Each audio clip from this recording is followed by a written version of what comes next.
Hey guys, I'm Davey Wavey, creator of the gay erotic website Himeros.tv, and today I'm joined by sex and intimacy coach Finn Deerhart and Dr. Thomas Ellis, a clinical psychologist and sex therapist who lives and works in San Francisco, California.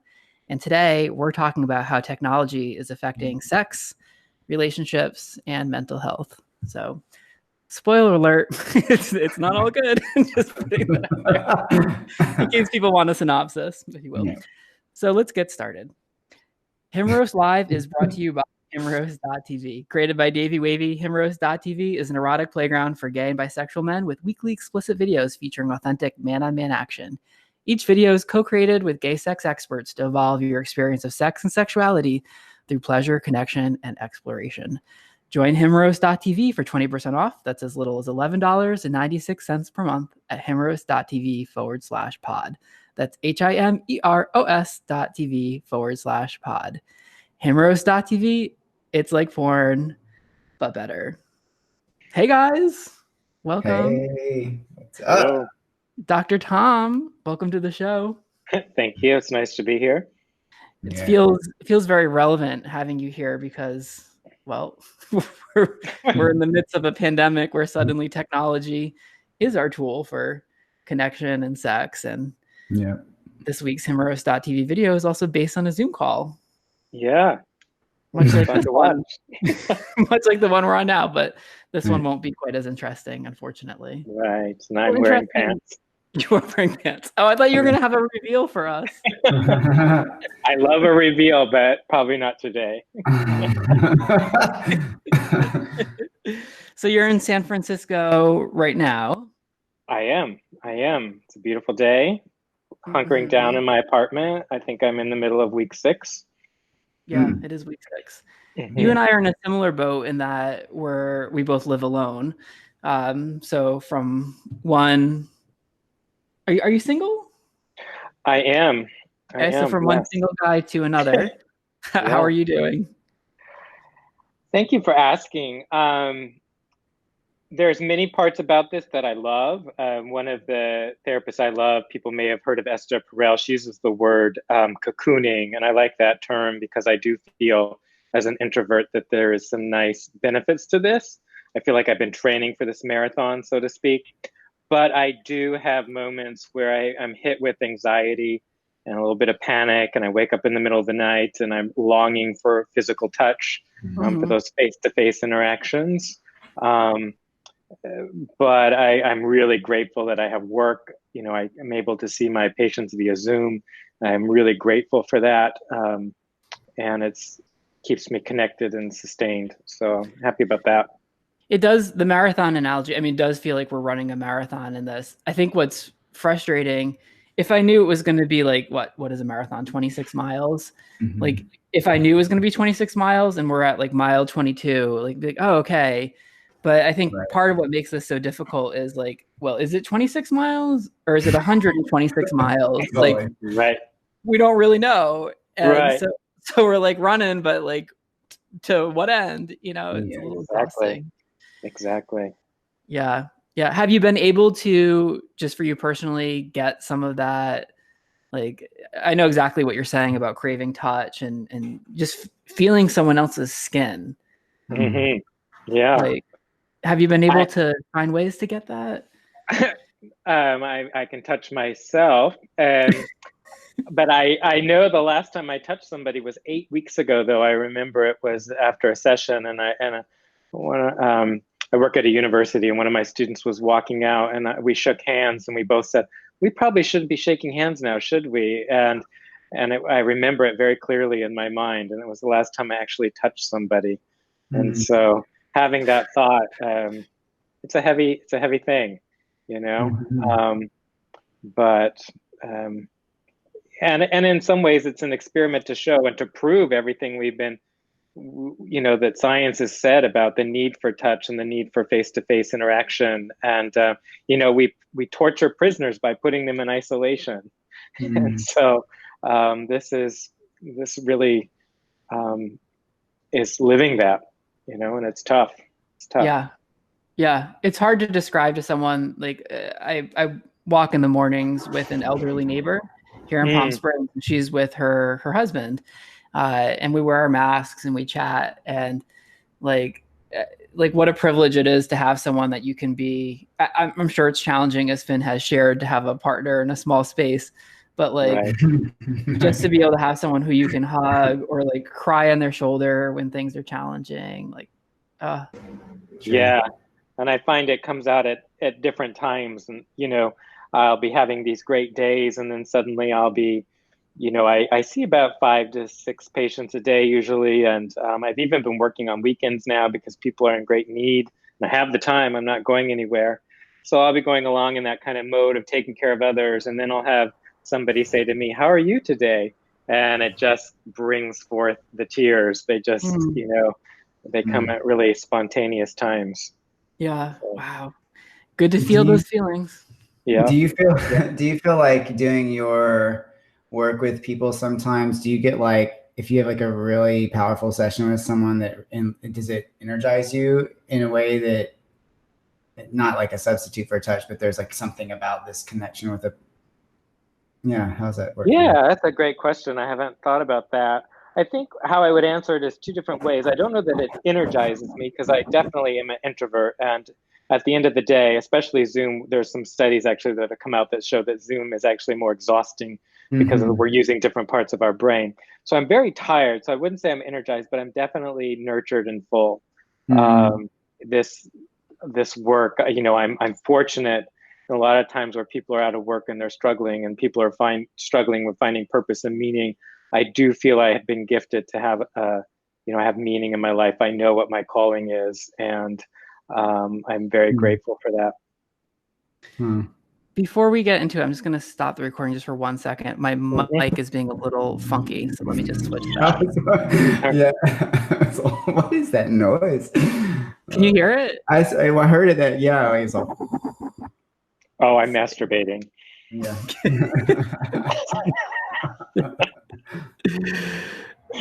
All right, let's see. Vulnerability really gets me hard. Right. You're like, I'm weeping and leaking at the same time. Oh my God, that is such a description of my emotional erotic self. All right, let's see. Okay, I'm a real weeper, y'all. You guys are a mess.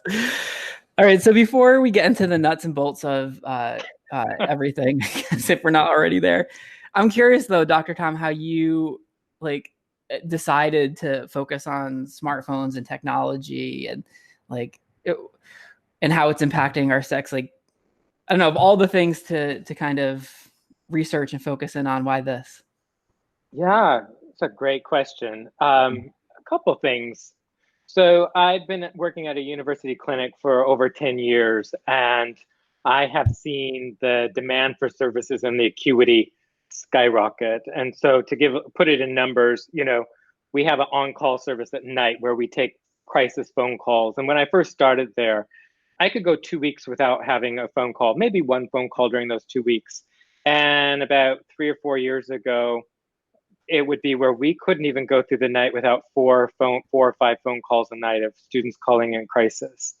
And started to really think, what is happening? Like, why is, what's been this shift in our culture? And then just personally too, I started to notice a big difference in my own interactions, and realizing when I take the train every day to go to work, how I would see all these, I call them phombies, phone zombies, just walking through the street, engrossed in their phone, and nobody's making eye contact. And so I started to see it all around me, and I got very interested in how texting is changing our relationships, how social media is changing us. So I started to do a lot of lit reviews around it. I started to use my own work with my patients and kind of starting to assess their own smartphone use. And then I kind of came up with this theory of what's happening with our use. And a lot of it's corroborated by research, by empirical research, and some of it's anecdotal. And a lot of it's my own personal experience and talking with friends. That's sort of how I started moving in that direction. Yeah. So, okay. So with people calling in to get support, like, can we like assume that it is like really causation there, or could there be other things like, well, maybe there's less of a stigma about reaching out or talking about your feelings?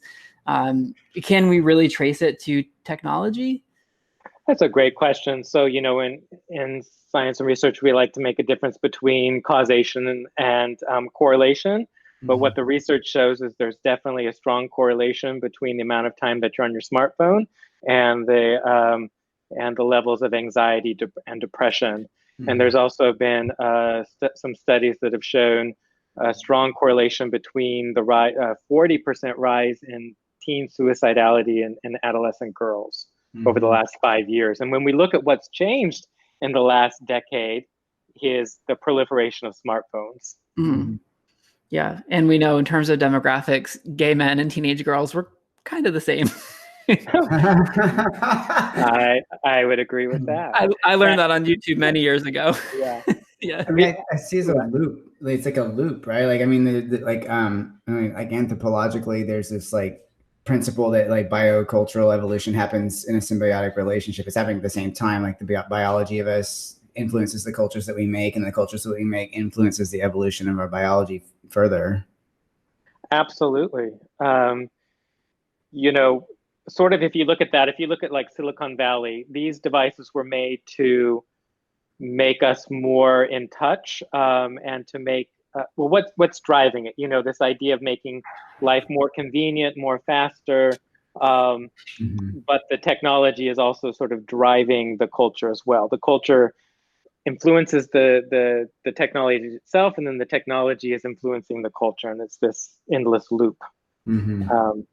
But also back to your question, Davey, about about this idea of putting the word out. Are we seeing more people because it's less stigmatized, and so people are reaching out? There's an element of that, but I want to say there's a difference between breaking down stigmas and then spreading things like a contagion. And what we really should be aware of, if we look at like network theory, many things networks are contagion. So whether that be like the COVID-19, or it could be gun violence, we see that suicidality is a contagion. That's why we don't report suicides in the news or the media. And so even anxiety and mental health issues spread like a contagion. And then you throw in smartphones and social media, which spread things at an exponential rate. You have people on there who are posting every day about their anxiety. And on one hand, we could think, well, that's very brave. But on another hand, it's like, when does it cross the line from education and breaking down stigmas to, trauma porn, to where we're just sort of sharing our anxiety because we get attention? And then it actually colludes and it reinforces the anxiety because I'm getting reinforcement. I have fans who follow me because I'm an anxious person. Wow. Yeah. How do you help? I mean, I see that on YouTube all the time. And you mean the cesspool of humanity? Yeah. Yes. I just never thought of that. I think that's actually their mission statement, right? Right. You had mentioned though, there's research and there's data. I mean, I guess particularly with gay men, I feel like it would be hard to gather like that information. Are there numbers? Like there's statistics and sure. It's hard research because where are you going to get a control group of folks who don't use smartphones today? Oh wow, yeah. So it's very difficult. But I would say the person who's doing some of the best research is a psychologist by the name of Jean Twenge, who is at UC San Diego, and she's wrote a wonderful book called iGen, kind of playing off iPhones, what we might call the Generation Z. She's calling the iGen. And so if you look at this generation, and these are people born between the year of 1995 and 2012, some of the interesting facts about them is they are engaging in sex later in life. They are getting their driver's license later. They are drinking alcohol less. They are taking less risks. They are spending about 3 hours less a day face-to-face interaction with their peers. They're spending about 6 to 8 hours a day on their smartphones. They are going places less. Their parents are typically accompanying them and know where they are at all times of the day. And so some of these things, you might look at these characteristics and you think, well, that's great. Some people, depending upon your morals, your ethical codes, are saying, oh, they're getting, they're drinking later in life, they're taking less risks, they're having sex later. But really what it is that they aren't developing and going through the milestones that like the generation before them, and they're having less face-to-face time. And so they're ending up at university at age 18, and they have basically the emotional maturity and experience of a 13 or a 14-year-old. This is why I've had so many failed relationships. Right. And so that's why there's this daddy phenomenon now in the last 5 years. Well, and I'm so glad that the problem is not on my side; it's on theirs. So, right. But what we see really, right, he says. I should also say, you get me talking about this stuff, and it's hard to shut up. I get really passionate. I have to sit on my hands, but that's for different reasons too. But I will say this. My theory basically is that we are relational beings. We have evolved, been designed, created, whatever your belief system is, over the past 100,000 years to rely and need on human interaction. We have to look in somebody's face and see their facial expressions. We have to have touch. And if we don't have that, we don't thrive. We actually suffer from it. We have more disease, more mental health issues. We need those interactions. And these little devices, for the viewers who can't see us at home, I'm holding up my iPhone. These devices that were meant to bring us together are actually causing us to be more alone and more isolated and having less human interaction. And as a result, we're experiencing things like more anxiety, more depression, more suicidality. The other thing that it's doing is inundating us with useless information.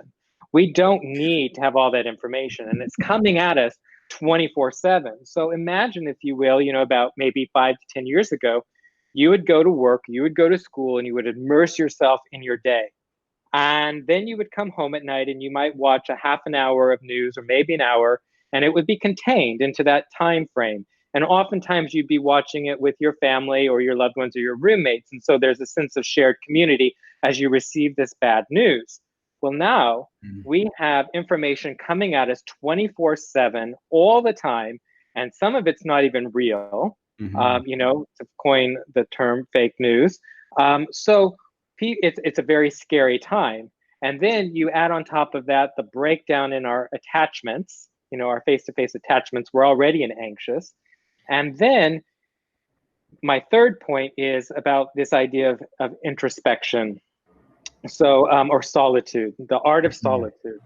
So when we think about solitude, often people might imagine, being on Walden Pond where we're out in nature alone. But really, we don't need to be in nature to have solitude. Solitude really is just that time where we're not having information input. There's no input. We're just in our thoughts. We're able to resonate. We think. And it's in those thoughts that we get a sense of who we are. What are our values? We get a sense of emotion regulation and distress tolerance. But now, think about when you have a moment free. You're standing in line, you're bored, you're at home, you don't have anything to do. What happens? You pull out your phone and you start mindlessly scrolling. And there's no stop cues that say stop. You just keep scrolling and scrolling and scrolling. And so basically, we've lost the art of solitude. We've lost emotion regulation. We've lost distress tolerance. We've broken down our attachments, and we're inundated with distressful information coming at us 24/7. We're fucked. Do you feel like a little bit like the old man, like on the hill, that's like screaming, like, kids today? Because at some point, like, we have to recognize, even in identifying all of these things, and that we clearly are on a path that is leading us towards being more and more fucked. Like, there's no momentum for this to turn around. Like, we're going. Oh, you're absolutely right. The train is out of the station. It's not going back. Right. And I do feel like I'm, pissing in the wind at times. But I will say this. I've given this talk, I've given this talk at Stanford. I've given it at UC Berkeley. I've given it in Mexico City. I've given it around the Bay Area. And people are hungry for this. People know this. Yeah. And I can also stay with my students. They know this and they are aware of it. And it's amazing how many will say that they're on social media detox, or no, I don't have Instagram. I've gotten off Facebook. It was too problematic. And so people are aware of this. And what I'm hoping for and really pushing for is what I want to call mindful smartphone use, where we sit down, we think about what are our values, what's important to us, how does this tool, this device, help me accomplish those things. And then I have a list of ideas of like taking days off. All world religions, whether you're religious or not, talk about a Sabbath, a day of rest. Is there a day of the week where you could put your device down? Could you implement a social media happy hour where you condense it to 1 hour a day? Turning off push notifications. If you're going to be on Facebook, maybe have Facebook just on your laptop rather than on your phone. But it's a real movement for mindful smartphone use is what I'm pushing for, or what I'm trying to spread the word for. And you have seen people make changes, and like there is the ability to make change. Yeah. Oh, I actually 2 weeks ago I was using my smartphone in my pool and I got it wet and I was like, oh, this is water resistant, and went on this like underwater photo shoot, which ruined my phone. And so there was like 4 or 5 days where I didn't have a cell phone. And what I found was at night I slept a lot better. So now that I have my phone back, what I've done is I leave my phone in the living room when I go to bed. Yes. And it's funny because it seems so small, but each night before bed, I would just start scrolling probably for 10, 15 minutes. And my mind would start racing and processing things. And then I would try to go to bed. And that simple activity has like greatly enriched the quality of my life. Absolutely. So let's turn it towards sex, because I work with a lot of couples. I mean, that's why we're all here. Right. All the listeners are out there with their hands in their pants saying, God, this is a downer. We're going to talk about sex. So I work with a lot of couples who, so I should say I'm a sex therapist. I work predominantly with men, and erectile dysfunction is my bread and butter. And initially they come in, but it's really a couples issue. And what I find is that so many aren't building the environment for arousal to come forward. And so, a question that Esther Perel asks, I have to give credit where credit is due. What is the last thing you stroke at night before you go to bed, and the first thing you stroke in the morning? Is it yourself, your partner, or your phone? Yeah. And I would venture to say that most people are stroking their phones before they go to bed and when they wake up in the morning. And we know that for arousal and to sustain passion in a long-term relationship, you have to plan for it. You have to make space for it. And so often we're not creating that space because it's filled with mindless scrolling. While I'm thinking of it, I do want to mention this is a possible area of study for you in the future. While we're thinking of stunted development among younger folks, twinks in particular, and in my experience in having like a twink come over for a hookup, what they'll do is they'll drive up,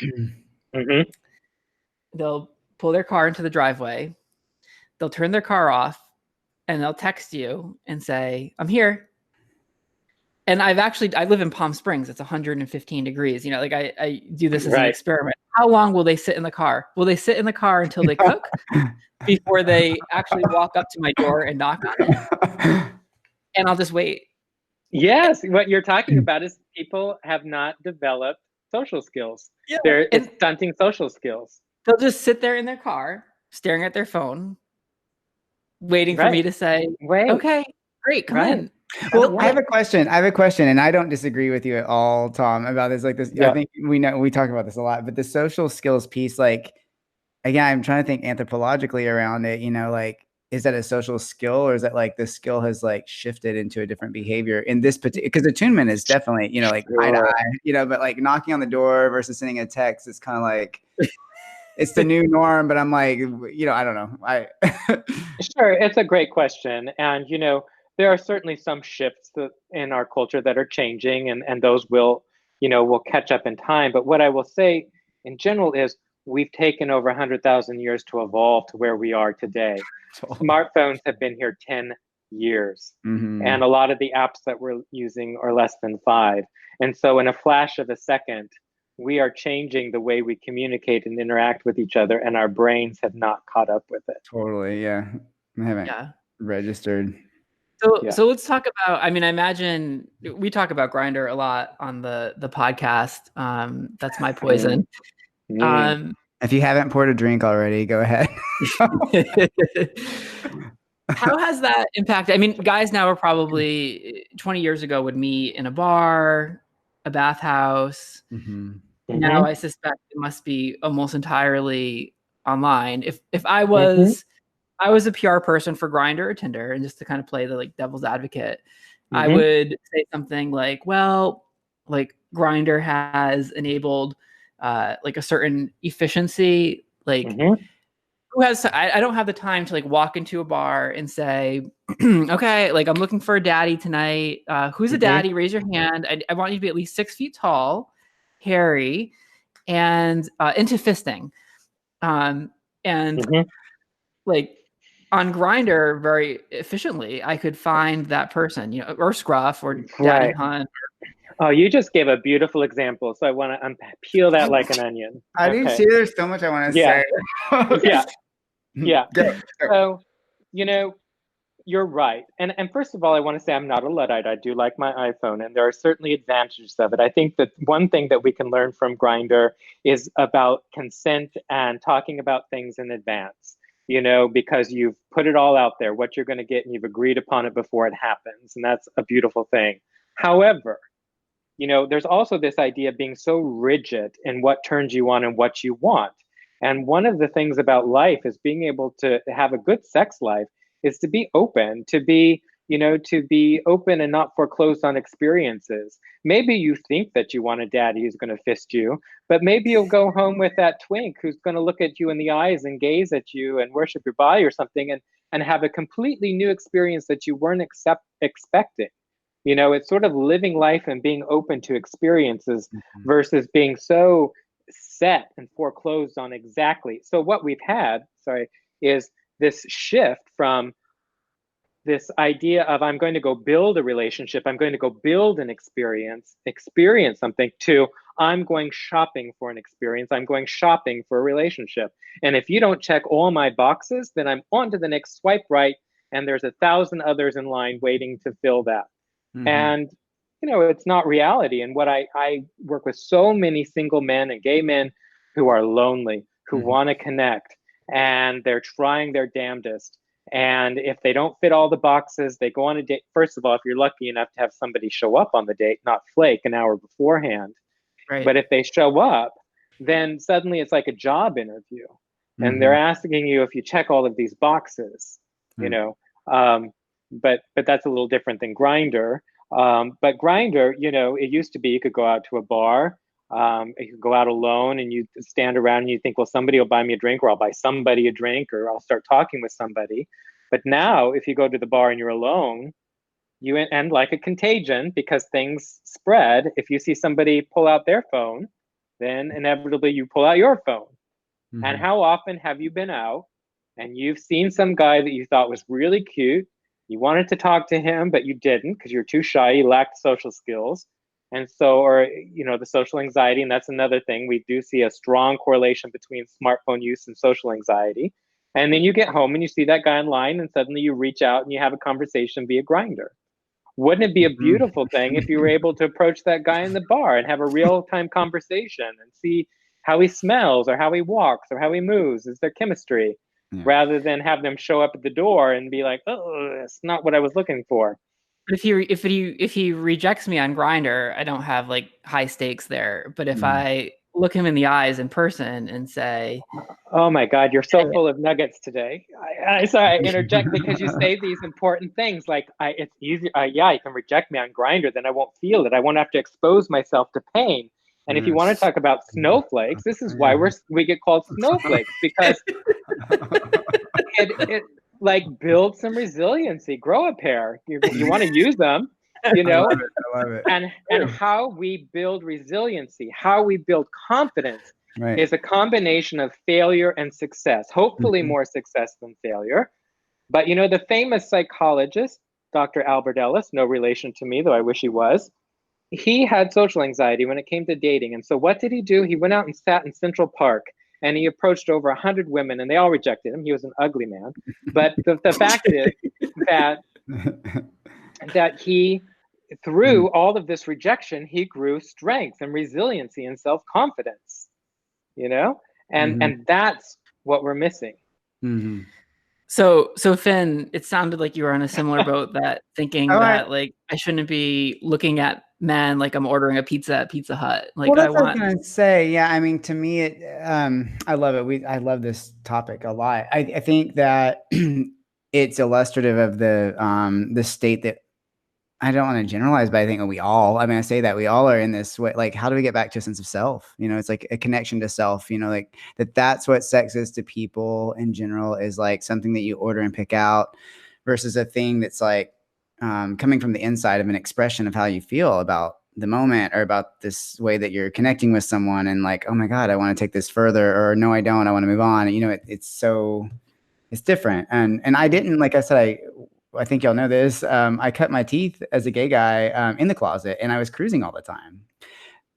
And there's a commodity in that too. It's like, oh, I'm going to go look for this thing, but there was also like a lot of like, is this the vibe I want?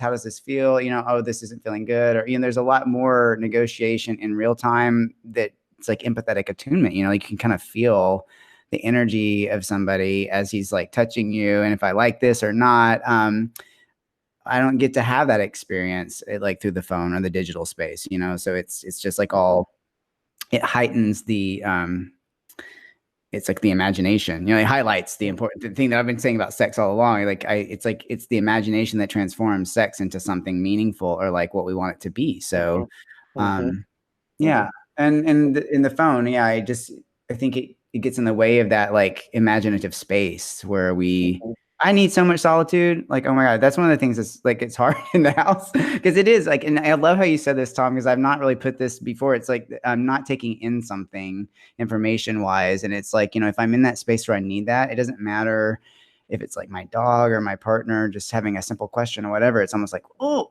like versus like when I'm in a receptive, like, hey, want to talk. It's just because like, it might be a simple question, but you just fucking pulled me out of like this imaginative space I was in, and I needed that.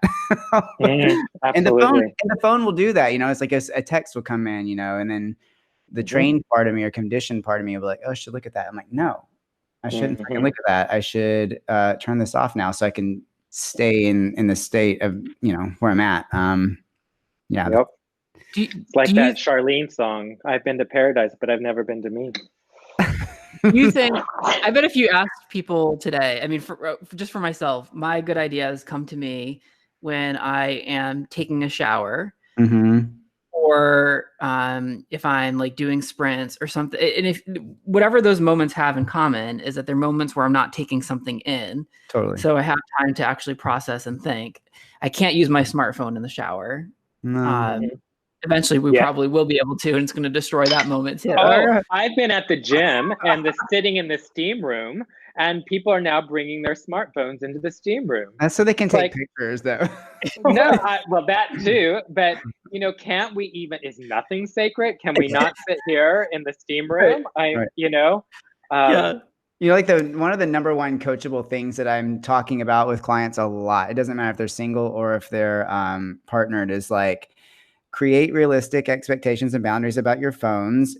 Make those ahead of time. Think about like texting. How many times have I've gotten a text from somebody and then like 2 hours later, like, hey, did you read my text? I sent you a text. I'm like, I get triggered. I'm like, oh my God, leave me alone. I don't want to answer your text now. Versus like when there's some space, where I can answer it on my own and people expect it really quickly. But just to like think about how to communicate with people and say, yeah, I check my phone every few hours. Next time we hang out in person, let's discuss how we like to communicate with text, or something like that. We never would think about having to have an intentional conversation around that, but it's so important to think about. Yeah, Finn, you bring up texting, and I just want to touch on texting because I think of all the things, that's what's changed really significantly, and so that's really broken down the attachment. Because first of all, it's estimated that something like 70 to 80% of our communication is nonverbal.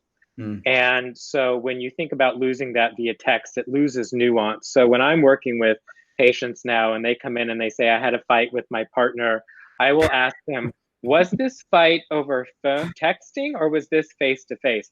You would be, or maybe you wouldn't be surprised at how often important conversations are happening over text. Totally. And there's also this phenomenon of flaking that has happened that's really growing in the last 5-10 years that never really used to exist. And so into my sense. Right. So bear with me, play this out. So, back, I'm an old man. I turned 50 next month, or not next month, next year. And, when I was younger, if we wanted to plan something, you would call somebody on the phone and you would say, meet me at Bennigan's, dating myself here, on Friday night at 7 and we'll have some drinks. And then you showed up on time because you knew that you wouldn't leave your friend hanging there at Bennigan's for you. You would show up to have drinks. But nowadays, first of all, you plan it via text, but of course you're not very quick to commit because you never know if something better is going to come along. So you kind of hedge your bets and you say, yeah, I'll let you know. And then it comes along and you agree to meet somewhere at 7. But then the day progresses and you think, I'm not feeling it. And so you send out a text that says you're not going to show up. And you say, I'm sorry, I've got a flake. People are more apt to do that in a text message because they don't have to hear the voice on the other end. They don't have to be responsible for hurting somebody's feelings. Or they can show up late and they can say, I'm running late, I'm a block away, and 20 minutes later they show up. I'm parking the car and an hour later they're finally there. And so the texting has given us really the ability and sort of the permission to just not be very good friends, and to cancel on each other and to flake and to not follow through and to have important conversations that lose context and nuance and meaning. And so one of the things that I suggest to people is you only use text for planning purposes, for minimal communication, maybe a sweet nothing, I'm thinking of you, but all conversation should be either, first of all, face-to-face if possible, or on the phone or FaceTime so that you can hear the voice and hear the emotion in the voice. And you'd be surprised at how that changes relationships and builds intimacy. Your friends are very considerate. I would say if you actually take it a step further, especially if it's someone like under the age of 25, there's a different protocol, which is you make plans and then 2 days before you reconfirm those plans, definitely the day before you reconfirm those plans. And then the day of, you would then again have to confirm those plans again. Really? And they still might not show up. Oh yeah. It's it's unbelievable. Yeah. Yeah. And instead of saying, oh, I'm not going to make it, oftentimes what they'll do is just disappear entirely. Yeah, I think what we're speaking to is that cultural shift, again, from duty and obligation to freedom and optimization. And it sounds great, but there really is a sweet spot in the middle. We need obligation. We need duty. We need to follow through with our plans. We need, to say when I'm going to show up, I'm going to show up, because what happens is your trust breaks down. And who do you trust? Who's going to answer the phone when you call? Who's going to show up when you say you're going to make plans? And after a while, you start to move through the world. And I can speak for myself as a single man thinking, wow, who's really out there? Who does show up when they say they're going to show up? Who's there for me when I need them? So now that we've poo-pooed on technology for the last 35 minutes, there are some things that technology has, I think, enabled for the better. And specifically right now, we're experiencing that during the age of quarantine. This is one of your famous segues. So I think it's a great time to talk about this week's video. Yes. So this week's video is titled Man Behind the Suit, and it features Caden Gray and Oliver Hunt. Actually, you can watch a free preview at himeros.tv, or we're doing something very special this week. You can actually watch the whole damn thing for free as a special quarantine gift for people that are at home. From my heart to your hole, you can go to himeros.tv/free. And if you like it, you can consider becoming a himeros.tv member, because memberships allow us to create more videos and support queer directors, crew, filmmakers, editors, coaches, models, small businesses across the country. We're adding it up actually earlier this week, and it was like I think in the last 12 months, we employed 75 different individuals and worked with more than a dozen small businesses. So enjoy the free video, but support queer art. Anyway, the video is titled Man Behind the Suit, and it's a Zoom call between Caden and Oliver. And it's basically like the work call that we all have been on over the last 6 weeks. And it kind of opens with the obligatory check-in. How you doing? How you holding up?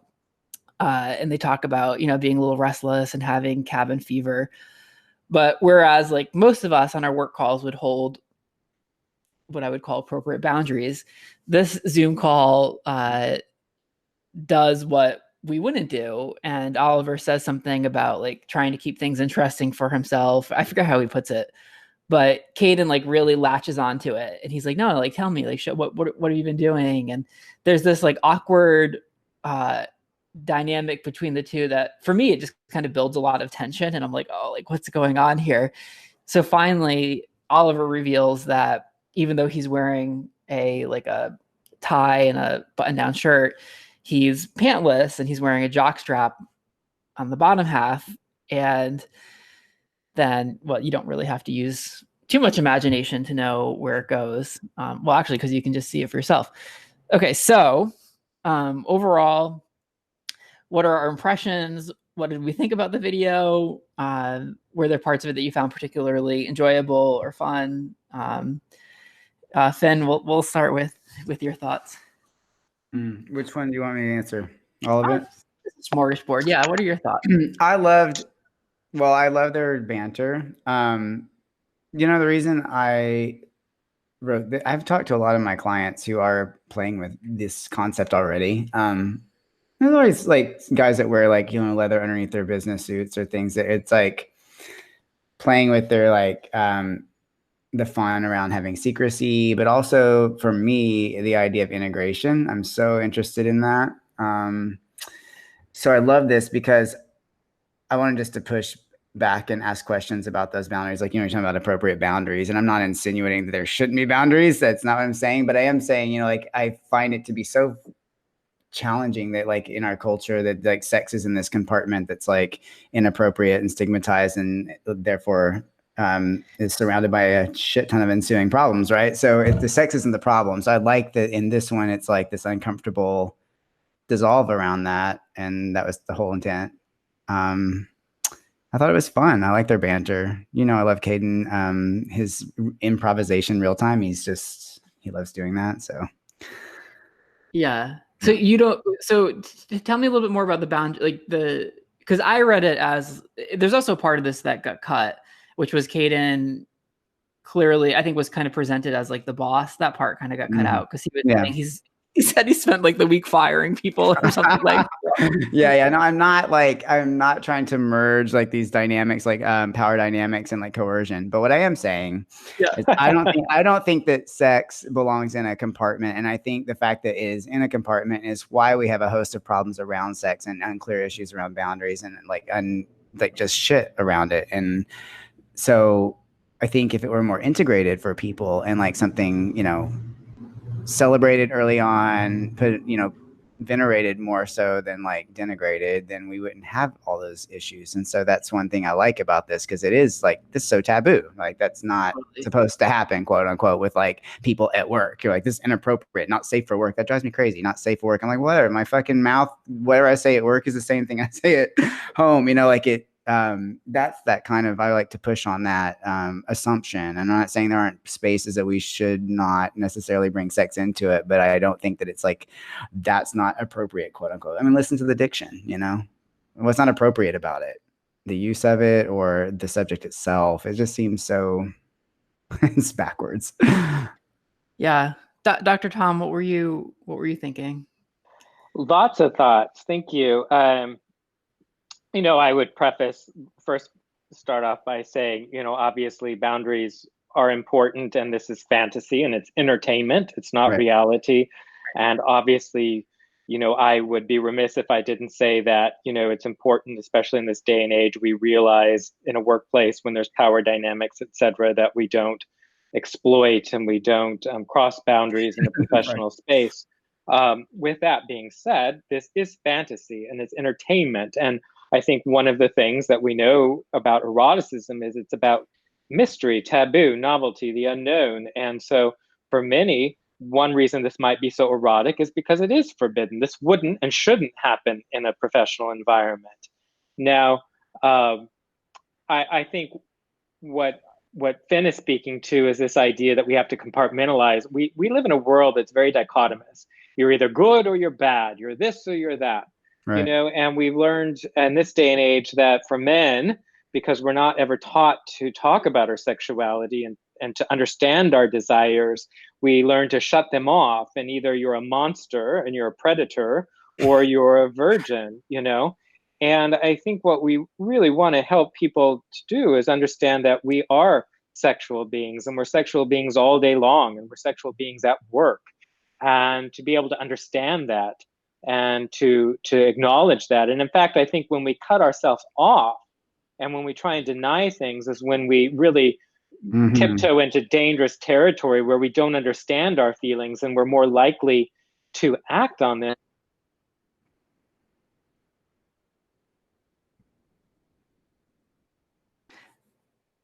Oh, your microphone just cut out. I think, hang on, it still says it's muted. Can you hear me now? Yeah. There you go. Yeah. So you said when we act on them.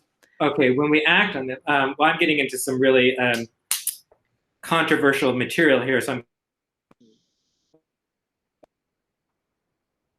Oop, it's muted again. Your computer really doesn't want you to say it. Not safe for work. Not safe for work. Right. So he's saying, don't share that. But I think what happens is men are never taught how to talk about things or to request things or to negotiate things because they've been cut off from their sexuality. And so they go to a university and they're away from home and they have freedom and they get drunk and then they take what they want because they don't know how to ask or negotiate for it. Yeah. And so I think, what we're really talking about here is how to. Oh, muted again. Yeah. And it doesn't go away or turn off just because you lock in. Are you there? Yeah, I'm here. Can you? Yeah. Sorry. Okay. I'm having technical difficulties. So that's one thing. For me, it's fascinating because in my work, it's kind of funny. I will say that now that I'm doing Zoom sessions with patients, I do have people who are pushing boundaries, who they kind of answer Zoom and they're just getting out of the shower and they're wrapped in a towel. It's like, do you want me to call you back? Right. Or. And what you're saying, though, I have to say that is not what I'm suggesting people should do. Like you get that right. I'm like, that's a miss. What's the word? That's totally violating. Representation. Yeah. Right. Yeah. Okay. And I absolutely, I know you're not condoning that, but I think that's one reason why that we find that erotic sometimes, because fantasy is oftentimes about what we don't do in real life.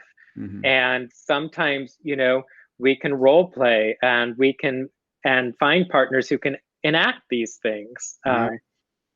So it's complex. I think this video, so you're hitting the nail on the head. The thing that I thought was hot about this video was how naughty it was. And as soon as something feels transgressive to me, I'm in, right? I'm like, oh, this shouldn't happen. Give me more. And I was talking, Finn, maybe it was with you. I don't know. I was talking with someone about this and they said, well, as gay men, our sex that we have by default, the first time we have sex with a man, it is transgressive because we've been told this is wrong, this is naughty, you're not supposed to do this. And it becomes part of our erotic blueprint, it gets imprinted on us.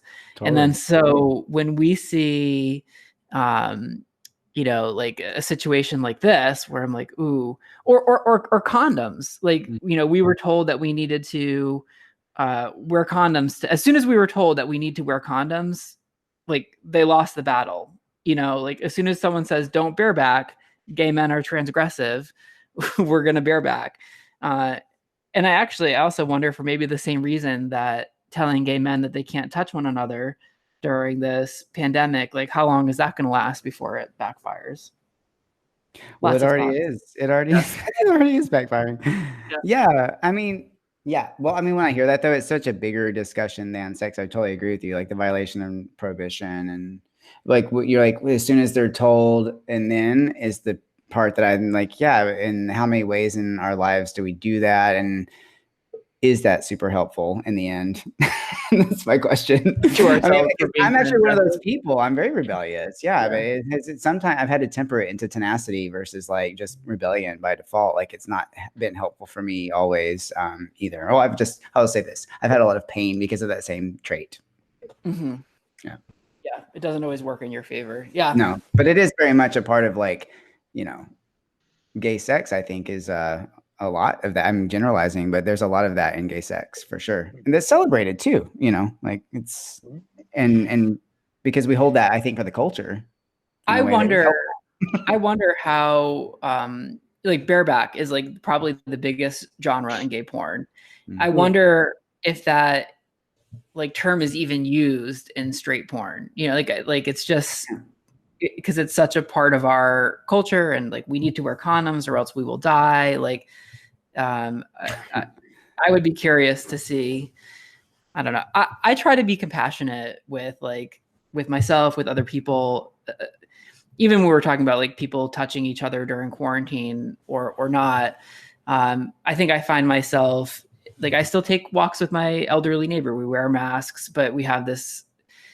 We're trying to find this balance, like navigate risk and mental health and what we need as humans. And I don't think there's like necessarily a right or wrong way to do it. And so I'm trying to be compassionate with people who are maybe more strict. And I feel like they should be doing more things and ordering takeout or whatever. And then on the other side, I try to be compassionate with people who I feel like are taking too much risk. That's a lot harder.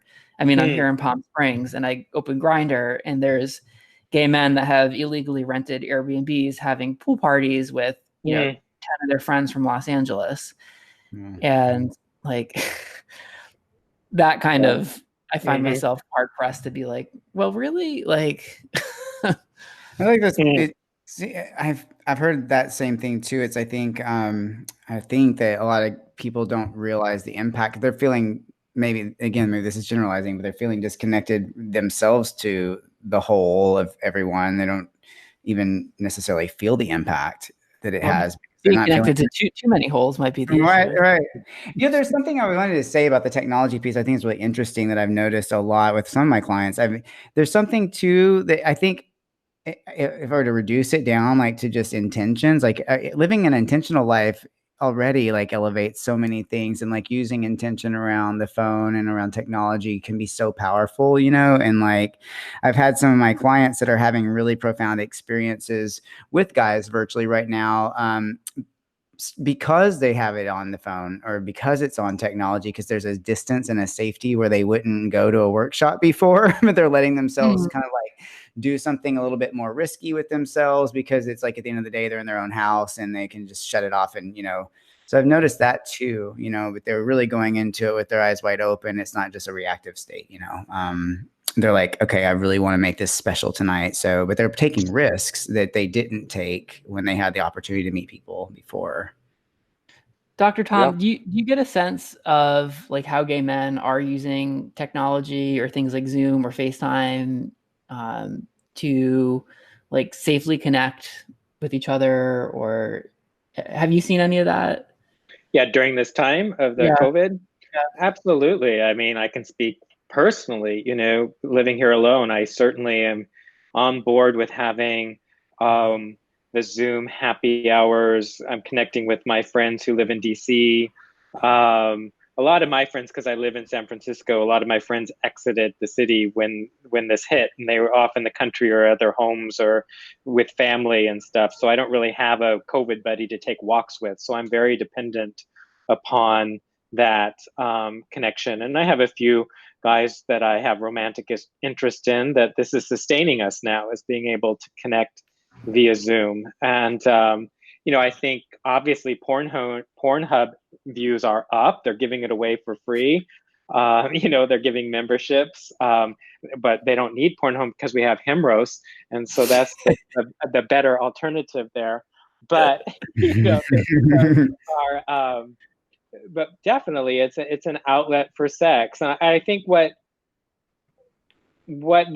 nice about the video is that we're on Zoom all day, and this is showing us that there are different ways to have our needs met, and that it points out that so much of our eroticism is in our minds and in our imaginations, and to really open that up and unlock that for yourself, and to be playful, and to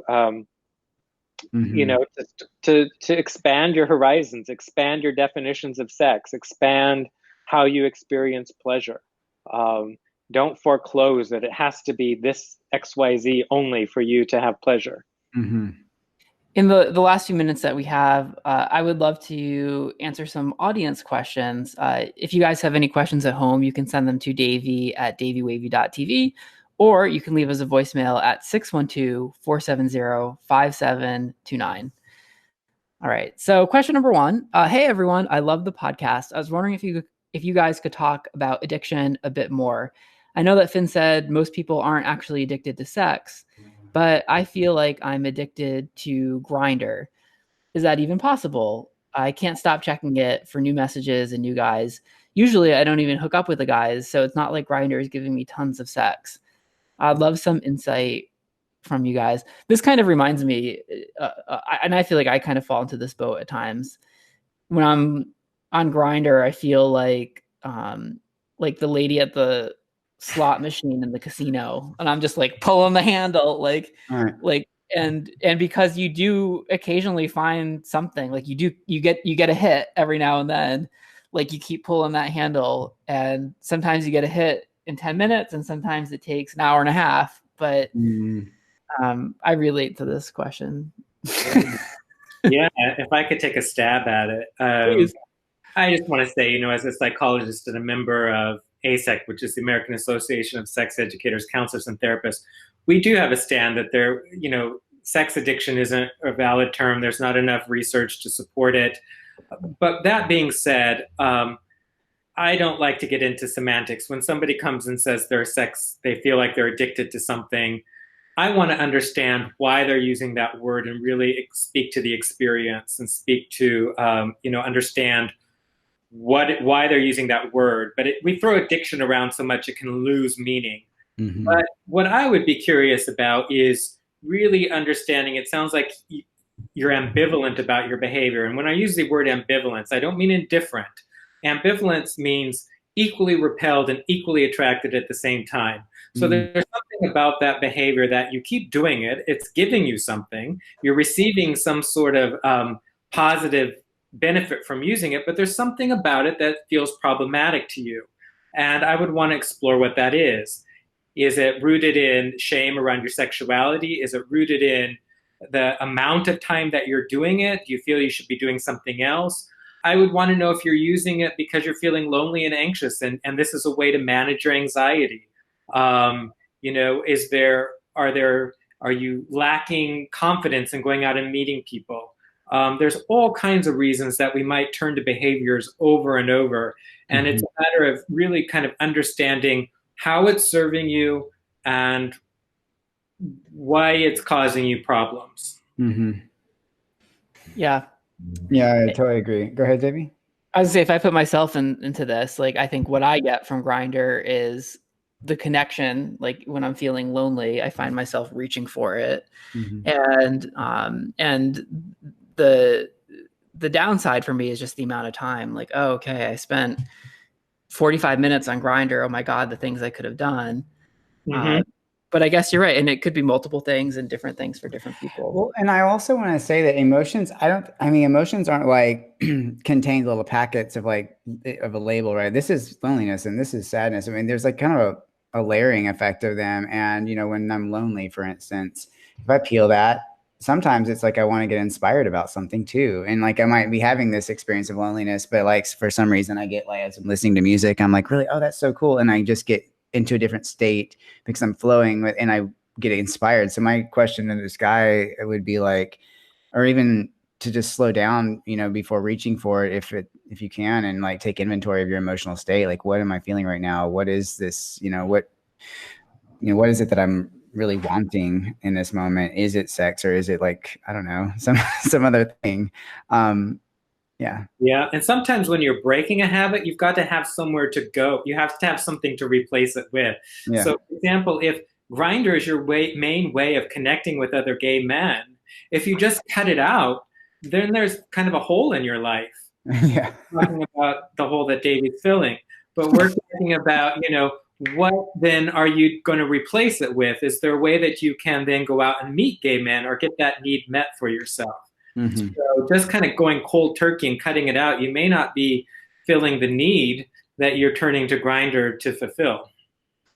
Maybe you should read The Overstory, which was Finn's recommendation for me. I just started it last night. Have you seen this, Dr. Tom? I have not. What is that? It's like it's kind of stories that are told through like the perspective of trees. Oh, it's really cool. It's really good. I read the first one last night and I was like blown away. Really? So good. Yeah. A good source for morning wood. Yeah. Oh, there you go. Who can resist? All in the terms.